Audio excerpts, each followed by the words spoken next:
beserta anggota Ketua Umum Perguruan Mereka Nasabandi beserta anggota.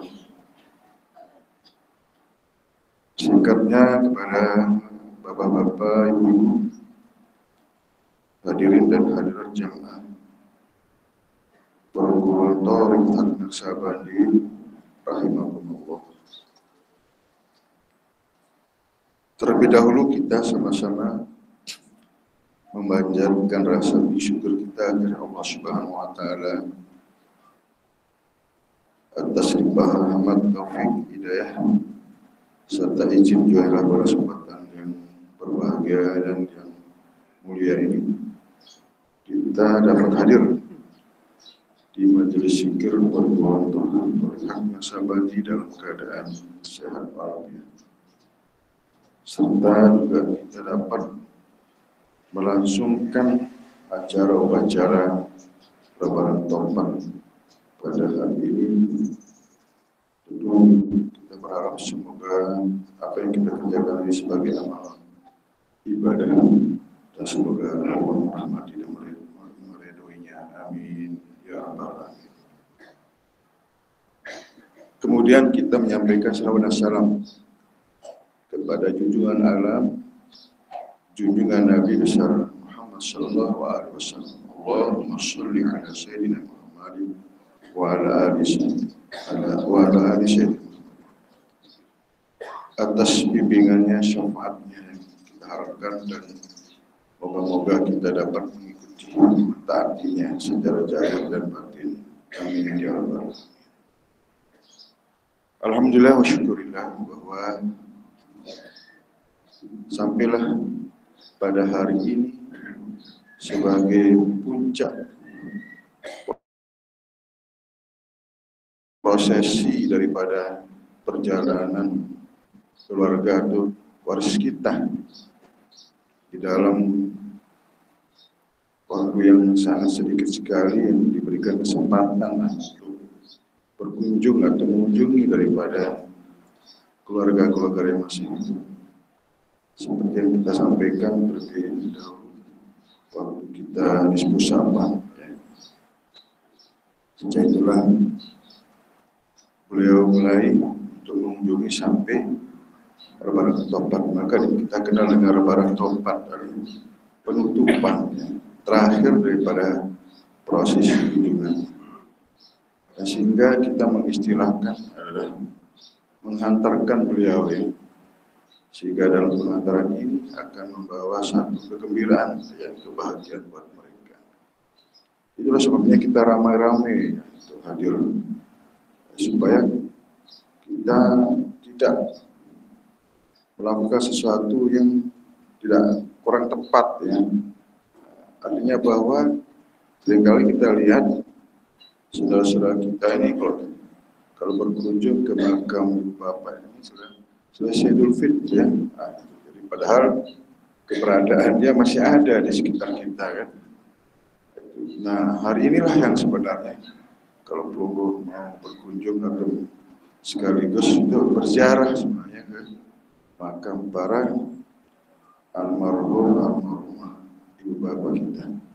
Baik yang masih hidup ya, dan juga yang sudah meninggal, supaya dua-duanya kita kunjungi ya. Bukan berarti bahwa yang hidup kita tidak begitu. Oleh sebab itu pada kesempatan ini juga kita sama-sama mendoakan ya, supaya kembalinya tidak kosong ya. Mereka berharap demikian sebenarnya, supaya betul-betul kembalinya membawa sebuah kebahagiaan, kesenangan, memenuhi kebutuhan mereka sebagaimana kebutuhan kita di dunia ini. Kebutuhan kita di dunia ini kalau dari itu dipenuhi kan kita gelisah, gersang, tidak tenang, tidak aman. Walaupun kebutuhan mereka dengan kita berbeda. Itulah luar biasanya bahwa dengan apa yang kita lakukan hari ini oleh anak-anak yang ditinggalkan terkait tentang ibu bapak yang sudah meninggal, mereka akan peroleh baik perkara-perkara yang terkait dengan ya, ibadah beliahnya ya, maupun ibadah-ibadah yang qalbiyah. Itu kalau qalbiyah itu adalah antara orang tua dengan anak, itu sangat dekat sekali. Itulah yang kita sering sampaikan, zaman Banu Adam in kata amalku. Kalau anak Adam itu sudah meninggal dunia, maka putuslah amal, putuslah prosesi apa yang mereka harus peroleh, tidak akan peroleh lagi, tidak bisa lakukan lagi. Illa bisalah, kecuali tiga hal yang jalan mereka untuk memperoleh ilmu yang bermanfaat, kedua amal jariah, terakhir adalah waladus sholeh ya Allah. Jadi harapan di sini dari waladus sholeh ini adalah bisa memperoleh dari dua hal tadi, yaitu amal jariah yang bisa dia dapatkan melalui mereka mengimpakkan misalnya, atau mereka memberikan sedekah atau fidyah dan sebagainya. Begitu juga anaknya bisa membadalkan daripada orang tuanya untuk haji atau umrah. Dan juga adalah bisa meningkatkan derajatnya mereka dengan kita belajar ilmu hakikatnya. Jadi apa yang kita tingkatkan hari ini untuk kita pribadi, efeknya itu adalah kepada ibu bapak kita sebenarnya. Itu sebabnya kenapa pesannya beliau itu terhadap anak-anak yang masih hidup itu untuk rajin, ya terutama adalah di dalam halqah zikir. Mereka sepi, ya, mereka rasa tidak kebagian di situ. Yang seharusnya kebagian tetapi tidak kebagian karena kelalaian kita, ya, kealpaan kita di situ. Karena bagaimanapun juga bahwa mereka sangat berharap sekali, mereka bersenang-senang, mereka bergembira di situ, apalagi dihantarkan dengan kebaikan-kebaikan. Maka sampai dikatakan bahwa zikir itu adalah kebun surga. Jadi ketika kita mengantarkan dengan seutuhnya, ya, dengan sempurna apa yang kita lakukan itu kepada mereka, apa mereka tidak senang. Sama artinya kita ini jual rumah, jual sawah misalnya, pembayarannya itu kita hantarkan ke orang tua kita secara sempurna misalnya. Ini uang dari mana? Apa usahanya, kan begitu, ya, tanyakan seperti itu. Dan juga dari keluarga sendiri mereka mau bilang apa, ya, saking senangnya. Itu sebagai contoh. Terlebih-lebih mereka, keberadaan mereka di alam ruh atau alam barzah ini, jangan sampai dia tadinya dalam keadaan dia gelap gulita di tempat yang sempit, kemudian kembali seperti itu. Paling tidak adalah ada satu pembeda, ya, lebih baik daripada yang sebelumnya. Makanya satu-satu harapannya adalah waladus sholeh. Ya, ini sejarah ini kan pernah tercatat di dalam satu kitab Kasful Ghaibiyah. Itu salah seorang anak yang kaya raya yang melihat orang tuanya di neraka, bayangkan enggak? Sehingga ingin untuk membahagiakan orang tuanya dengan cara berkorban, mengundang banyak orang, banyak warga yang diundang di situ dia supaya didoakan mereka. Tapi apa yang terjadi? Sulit itu, bahkan tidak bisa. Bayangkan dah. Tapi nasib baik mereka diberi nasihat. Kalau mau bagaimana cara orang tua yang sudah meninggal dunia itu bisa terangkat, terbebaskan dari neraka, maka hendaklah mereka mencari ahli zikir. Ahli zikir disuruh cari. Singkat cerita bahwa mereka minta tolong kepada orang ahli zikir, dan orang ahli zikir berkata, hal ini biasa, bukan hal yang berat, yang sulit sebenarnya. Tapi ini memang harus khusus, tidak boleh digabung-gabung, ya, yang lebih khusus, ya. Dan tidak perlu terlalu banyak orangnya, hanya beberapa orang aja sudah cukup. Itu bisa kita samakan. Yang boleh hadir dan tidak boleh tidak, itu ada tuan rumahnya. Itu yang penting di situ. Singkat cerita bahwa sebegitu sederhananya mereka mensyafaatkan di ataskan nama yang si almarhum atau almarhum atas nama ruh yang meninggal dunia, begitu disebut terangkat ya, itu luar biasa ya. Karena cara untuk mendoakan itu tepat ya, itu bukan kepada mayitnya ya, ruhnya ya, summa ila ruhnya kan gitu. Ibarat kita transfer pas sasarannya sampai gitu. Itulah yang perlu diperhatikan ya. Jadi alamatnya pas juga, indal barzahan bukan indal kuburan ya. Nah, itulah yang sering saya sampaikan terkait tentang ini. Hati-hati gitu. Walaupun tujuan kita baik, tetapi tata cara kita untuk sampai keinginan kita, maka tidak akan bisa sampai. Urusan dunia saja kalau kita salah, apalagi ini kan urusan akhirat. Ya. Berarti itu makanya setiap apa yang kita kerjakan itu ada ilmunya. Barang siapa menginginkan kehidupan dunianya baik, maka adalah dengan ilmu. Man arada dunya fa alaihi bil. Ada ilmunya. Ada bimbingannya, ada tutunya. Ya terkait tentang syafaat ini adalah tidak hanya sekedar kita baca Al-Fatihah begitu aja kan gitu. Tapi Al-Fatihahnya tidak bisa dihantar demikian karena segala amal ibadah, sholat, zikir, doa itu harus disertai dengan asma Allah. Kullu amalin jibal la yabda'u bismillah bahwa. Karena amal ibadah kita ini adalah tanpa diawali dengan nama Allah, asma Allah, maka putuslah amal itu, tidak nyambung, tidak bisa sampai. Itu dia. Itu sebabnya kita mengawali dengan itu, maka kita dibimbing secara khusus terkait tentang bagaimana kita sholat, zikir, doa dan sebagainya. Dan dalam satu hadis Nabi juga Nabi menyampaikan, la yaqbalu doa illa bi khulul qalb. Doa itu tidak dikabulkan, tidak bisa nyampe kalau dalam berdoa itu tidak kita hadirkan hatinya kita di dalam berdoa. Bayangkan, tidak semua doa-doa ini terijabah, tapi ada sebagian tetap akan diterima, tetapi waktunya yang berbeda. Nah, jadi itu pendapat ya. Tapi terkait tentang pernyataan Nabi ini memang sulit sekali. Sama halnya juga di dalam sholat.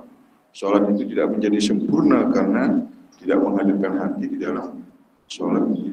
Nah, ini sebenarnya. Nah ini yang seringkali kita abaikan, diremehkan ya. Dianggap bahwa dengan sholat selesai, dengan kita syafaat seperti biasa atau pada umumnya selesai. Tidak ya. Itulah sebabnya sulit. Makanya orang-orang yang mengerti tentang itu, dia cari ya. Ini pernah dari almarhum dulu, Dato' dulu pernah bercerita ini terkait tentang salah orang warga ini yang adakan untuk selamatan. Biasa kalau kita di Lombok itu nyeribu ya istilahnya. Pada satu ketika mendatangi seorang ulama ya, dia khususkan orang tuanya untuk didoakan itu, tapi beliau jujur dia, saya tidak sanggup, saya tidak mampu, cari orang lain katanya. Itu bayangkan enggak ya? Nah, ini kita main tembak aja kan begitu. Nah, hanya sekedar kita mensyafaat begitu aja. Nah, itulah yang orang-orang ikut-ikutan istilahnya tanpa ilmu. Itu bertanggung jawab nanti. Setiap kalam kita itu tercatat. Setiap perbuatan kita tercatat, baik yang baik maupun yang tidak baik. Dan akan Allah perlihatkan apa yang kita perbuat. Hati-hati, makanya kita tidak boleh terburu-buru dalam terkait tentang itu. Harus hati-hati, ikuti rukunnya di situ. Jadi tidak hanya kita menjalankan sekedar menggugurkan kewajiban, akan tetapi adalah bagaimana menyempurnakan daripada perintah itu sendiri. Sedangkan yang sudah ada saja kalau tidak hati-hati bahaya. Ibarat sudah dikasih kendaraan ini kecepatannya yang super luar biasa. tapi pelunggu salah pencet, salah cara mengendarainya, dia bisa jungkir balik gitu. Inilah orang-orang yang tidak patuh, tidak mengikuti daripada apa yang sudah mereka dibimbing, diajarkan. Itu yang saya maksudkan. Sering kita sampaikan terkait tentang ilmunya, hati-hati. Itu. Jadi pesannya beliau, baju-baju ikuti sesuai dengan apa yang sudah kita terima. Jangan kita kurangi, lebih tambah-tambah dan sebagainya. Hanya itu aja sebenarnya. Tinggal kita imani, amalkan, istiqomah, selesai. Terkait terhadap apa yang dilakukan oleh jamaah luar biasa. Bukti-bukti yang kita lihat, kita saksikan di depan mata, bukan hal-hal yang dibuat-buat atau direkayasa. Secara kenyataan dari ratusan bahkan ribuan jamaah yang telah mengalami itu luar biasa, dan ada juga kesulitan juga di situ. Lebih-lebih kalau memang dia itu sampai hengkang atau keluar bahkan memisahkan diri, ya ini sangat berisiko sekali itu. Ya itulah yang kita sangat kita sedihkan ya. Tapi tetap saja kita mendoakan, kita juga syafaatkan. Tapi berat itu ya, sulit tertolak juga itu. Kita juga tidak mengerti dalam hal itu ya. Nah, itu kan urusannya antara pribadi dengan Allah semuanya ya. Jadi itulah batas kita, hanya doakanlah, saling doakan ya.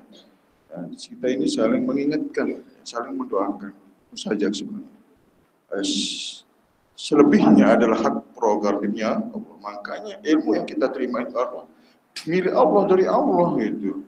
Jadi kita ini diamanahkan untuk benar-benar kita imani, kita amalkan, istiqomah di dalamnya. Itu jadi jelas, karena ini perkara adalah ibadah, perkara rohani, perkara antara kita dengan Allah soalnya. Makanya jangan sampai bahwa apa yang kita sudah terima kita sia-siakan. Itulah sesuatu hal yang sangat fatal ya, yang merugikan kita, lebih fatal daripada kematian. Kalau kita melalaikan ilmu ini, sama kita menjauhkan diri kita ke Allah, merenggangkan diri kita kepada Allah. Kalau kematian hanya merenggangkan kita dalam kehidupan dunia dan keluarga. Tapi kalau tentang ilmu ini sama artinya kita menjauhkan diri kita kepada Allah dan Rasulnya dan para wali mursyidnya dan sebagainya. Itu sebenarnya. Itu sebabnya pada hari ini Lebaran Topat adalah sebagai ajang kita untuk sama-sama mendoakan ya ibu bapak kita, cari keluar di sini. Walaupun kita tidak disebut misalnya satu persatu, jangan kita terganggu dengan sebutan-sebutan itu. Harus disebut tidak juga. Beberapa syekh kita dengar penyampaiannya, kita ada rujukan juga ya, bukan kita hanya harus hanya nyampaikan begitu aja. Contoh saja terkait tentang apa yang Nabi lakukan dalam berkorban. Apakah Nabi menyebut umatnya persatu terkait tentang umat, nama-nama enggak? Atas umatnya. Cukup dia sebut atas nama umatnya dan atas keluarganya. Kan dia tidak harus membaca satu persatu. Begitu juga sebenarnya atas jamaah syarikul warisin jamaah. Itu kan sudah masuk, tapi benar-benar jadi ikut sebagai jamaah ya. Benar-benar dia sebagai warisnya ya jamaah. Itu sesungguhnya ya. Jadi kita tidak harus risih, tapi ketika kita memang ada yang sifatnya kekhususan, bahkan termasuk jamaah-jamaah kita yang baru meninggal dalam 9 hari kan, itu kita iringi itu ya, sebagai bentuk silaturahim ya, sebagai bentuk kesenangan dia, hiburannya ya. Bukan mereka dengan kita sempat mereka tidak baik bagi mereka yang sudah baik, akan tapi kesenangan mereka. Seperti pelunggu mengadakan acara misalnya, keluarganya hadir semuanya, terus semuanya membawa hadiah kepadanya, apa enggak, senang enggak? Padahal mereka orang punya, mau beli apa saja ada, tetapi berbeda ketika dibawakan hadiah. Itulah yang menyenangkan sebenarnya ya. Itulah maksudnya ketika keadaan kita ini terhadap ibu bapak kita, yang keberadaan mereka di tempat yang sangat-sangat baik ya. Itu sangat-sangat luar biasa.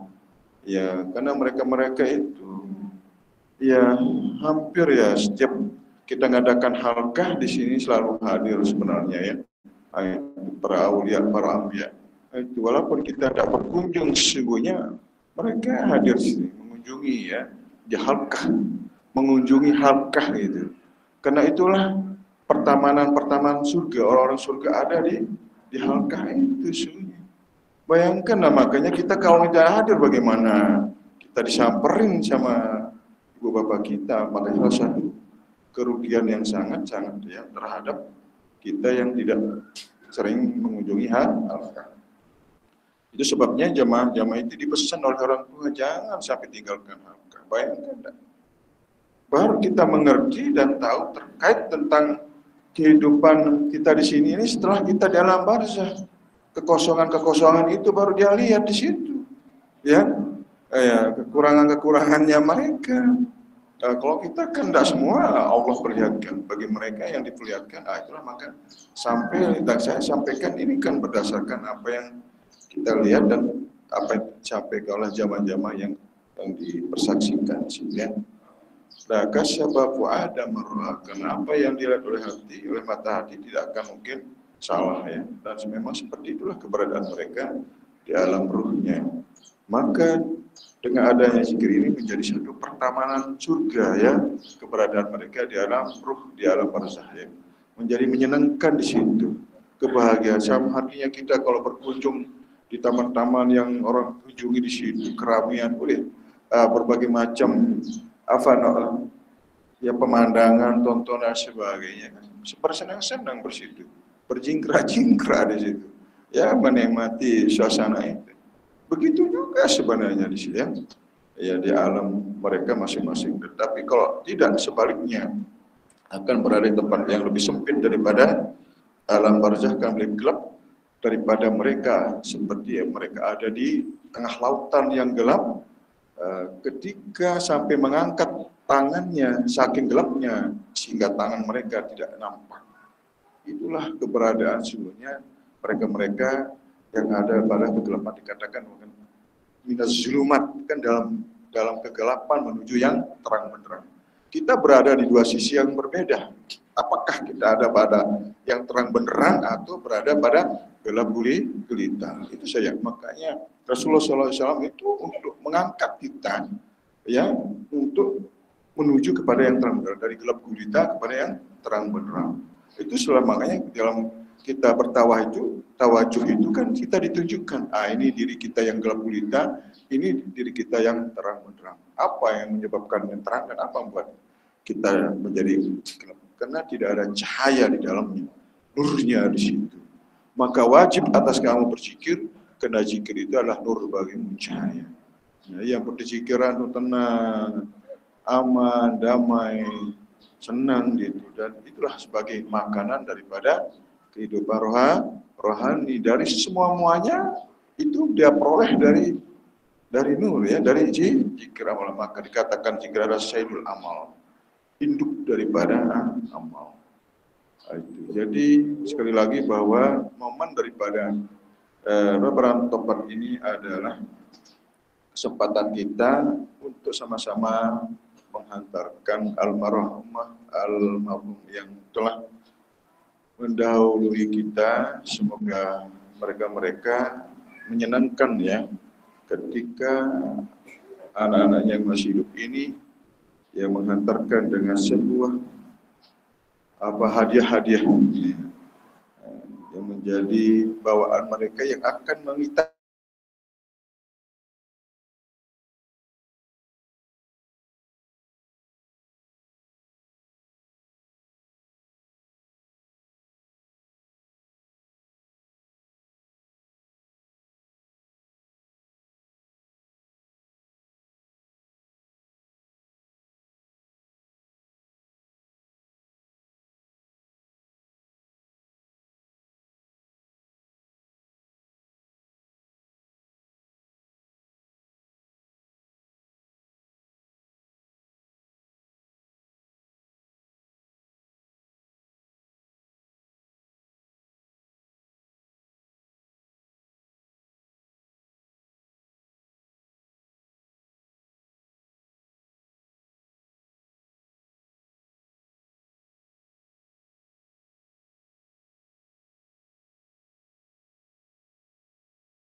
banggakan, yang mereka nantikan. Perkumpulan kita di dunia ini ya semu, kegembiraan hanya sesaat, tetapi kegembiraan mereka dia setahun kemudian mereka rasakan. Bayangkan enggak itu? Dan itu yang kita tinggalkan dengan hanya persoalan-persoalan yang dulu. Tapi silakan, kita kan tidak membatasi itu, dan ada waktu juga. Dan kita juga melaksanakan acara ini kan tidak berjam-jam, hanya sebentar sebenarnya. Tapi momen yang sangat-sangat penting ini, yang sangat sakral ini, kalau kita tinggalkan adalah merupakan kerugian bagi kita semua. Ya.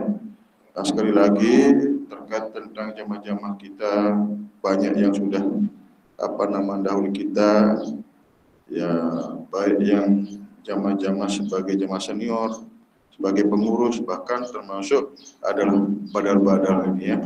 Nah, itu artinya bahwa kita akan sama ya, tidak akan mungkin kita menghindar, tidak mungkin kita bisa mengkelip, wajib kita akan temuinya.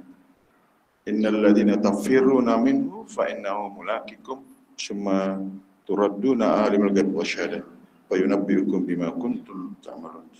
Sesungguhnya kematian yang kamu lari daripadanya, maka sesungguhnya kematian itu akan menemuimu, dan kemudian kita akan dikembalikan kepada Allah yang mengetahui yang nyata maupun yang semua kita akan dikembalikan.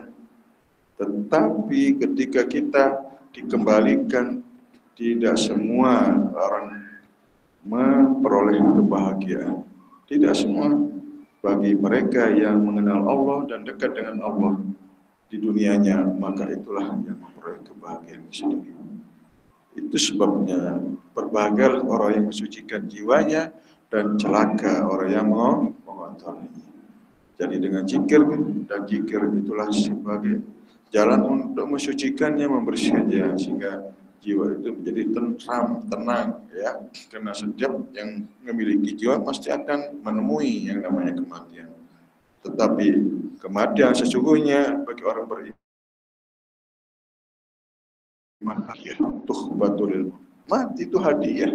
Itu bukan barang yang menakutkan, bukan harus kita khawatirkan, tetapi hal-hal yang menyenangkan di dalamnya. Itu sesungguhnya. Tapi bagi mereka yang orang-orang yang selalu dekat, yang selalu bermakrifat, orang yang selalu berzikir kepada Allah. Dan itulah pesan terakhir, bahwa di dalam kita mengimani, mengamalkan, dan istiqomah ini sesuatu hal yang berat, yang sangat berat. Konsisten itu berat. Itulah seringkali terputusnya di situ. Tapi kalau masih ada, jangan sampai terlepas di situ, alhamdulillah, itulah yang membahayakan. Kalau sampai itu terjadi, itu sama halnya mereka kematiannya seperti kematian orang-orang jahiliyah. Man kharaja anit ta'ah wa farakal jamaah bama itu jahiliyah. Orang-orang yang keluar daripada memisahkan diri dari jemaah, kemudian dia tidak taat, dan kemudian dia sampai dia mati, maka kematiannya itu sama dengan seperti kematian orang jahiliyah. Itu konsekuensinya ya, terhadap apa yang sudah kita terima. Jadi sekali lagi, tinggal kita hanya duduk dan perhatikan di situ. Praktiknya yang penting ini kan hanya nasihat saja, supaya kita jangan sampai ya banyak terganggu, terbelokkan pada pemahaman atau kajian-kajian dan sebagainya. Kajian-kajiannya terlalu begitu banyak, kita lihat, kita dengar. Tapi dari apa yang mereka sampaikan, yang mana yang bisa kita lakukan? Mana yang kita bisa praktikkan dalam ibadah, dalam sholat, dalam sir, dalam zikir? Mana? Ya oke lah kalau itu hanya sebagai pengetahuan, sebagai wawasan, tetapi dalam ubudiyah kita kepada Allah justru akan merenggangkan kita di situ. Di situ sebabnya dalam sebuah hadis qudsi, pernyataan Allah itu sangat jelas. Abdi aj'alni makana hamika akbika. Jadikanlah aku tempat perhatian, niscaya akan aku penuhi keinginanmu. Jika aku ada kena keinginanmu, maka aku jauh daripadamu. Maka jika aku adakan keinginanku, kehendakmu, maka aku dekat daripadamu. Jadi sebenarnya bahwa kita harus terlepas dari keinginan yang lain, hanya semata-mata Allah. Sebagaimana munajat kita, ilahi anta maksudi waridor kamadlubi atini mahabbataka wa ma. Selesai sebenarnya dikit. Nah, itu yang kita temui, itu yang kita jumpa, itu yang kita harapkan di situ. Detik-detik terakhir itu supaya ada yang kita dapatkan, ada yang kita lihat, itu yang ada yang kita pandang, ada yang kita perhatikan. Jangan memperhatikan yang lain. Yang lain itu menjadi sebuah kebahayaan. Maka jangan heran jemaah kita ketika pamit tenang, senyum, kelihatan. Nah, itu ya, maka benar-benar sebagaimana Allah janjikan wa tahiyyatuhum yauma yalqawna salamun wa ajrun karim. Orang-orang beriman ketika mereka meninggal, mereka dalam keadaan yang tenang, yang baik. Mereka mendapatkan sebuah karunia ya yang agung, dan Allah memberi satu bukti daripada apa yang Allah telah janjikan kepada mereka orang yang beriman ya. Ya, itu sebabnya orang ini berlomba-lomba supaya mendapat karunia Allah yang agung itu, yang mulia ketika orang meninggal dunia. Tapi tidak gampang itu. Apa yang membuat mereka memperoleh demikian itu? Ya, orang-orang yang memperoleh karunia yang agung di sisi Allah itu adalah orang-orang yang mengagungkan Allah, yang selalu berzikir. Fasabbih bismi rabbikal azim. Bertasbihlah dengan asma Allah, dengan nama Allah yang maha agung. Pantaslah mereka mendapatkan sebuah kemuliaan, karunia yang agung di sisi Allah karena selalu berzikir kepadanya ya. Mungkin itu saja nasihat-nasihat kepada kita semua. Semoga kita tetap dalam iman, istiqomah ya di dalam mengamalkan ilmu ini sampai akhir hayat kita. Demikian kurang lebihnya, wabillahi taufiq. Wassalamualaikum warahmatullahi wabarakatuh.